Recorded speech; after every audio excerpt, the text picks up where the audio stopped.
If you clicked on this video, you know you're about to learn about George Washington's farewell address. And the wild thing about this thing is he never actually gave this speech. It was published in newspapers in late 1796. So let's say farewell to our first president. So long, farewell, au revoir, Wiedersehen. Now, basically in it, there's kind of three key points that he really touches on. One, stay the heck out of European affairs. Two, and those are his words right there, steer clear of permanent alliances with any portion of the foreign world. And three, political parties suck and are bad and we should kind of avoid them. So let me break this down for you. Important point number one, Washington's warning against permanent alliances. And this is going to become a principle of U.S. foreign policy. In fact, some people argue that we're going to pursue a policy of isolationism all the way until the end of World War II. Now, forget that for a second.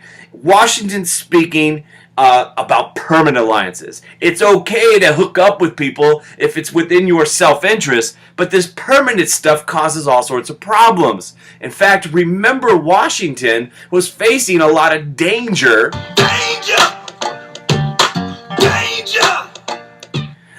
During his 2 terms in office, and especially with the French Revolution, which we have a video for, check it out, and with England, we have a video on that one, and Spain, we have a video, and the Native American issue.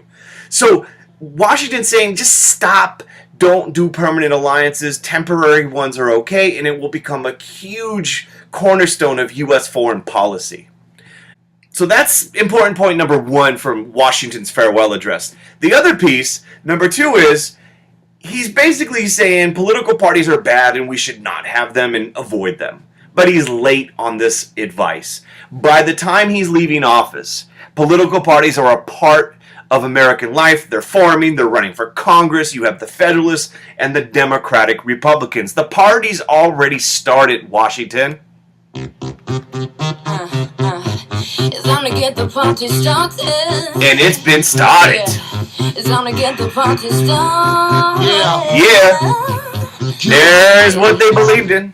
In fact, the political parties had formed, and you know, if you're in an A-Push class or just really interested in this stuff, hit pause and break that stuff down. We covered that in other lectures, but basically you already had 2 political parties that had very different visions for the country.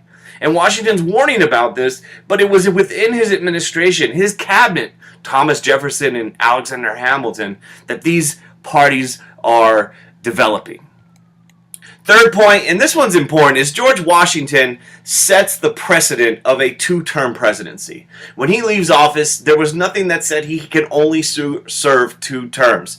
But he does so, and other presidents following him all the way up until Franklin Roosevelt in 1940 runs for a 3rd term and wins, will be the tradition rather than the rule. And Washington's kind of precedent of walking away after 2 terms was followed by many leaders. After FDR during World War II serves 4 terms, well, he dies in his 4th, they ratify the 22nd Amendment to the Constitution that says you can only serve 2 terms. And I know you're really sad, only 2 terms of George Bush and 2 terms of Obama. We can't have more, we want more. That closes us out. Those are the basics of George Washington's farewell address. Subscribe if you haven't. Click like if you haven't. Tell a friend if you haven't. And when you register to vote, when you're 18, and vote, let's get some good people in there. Peace.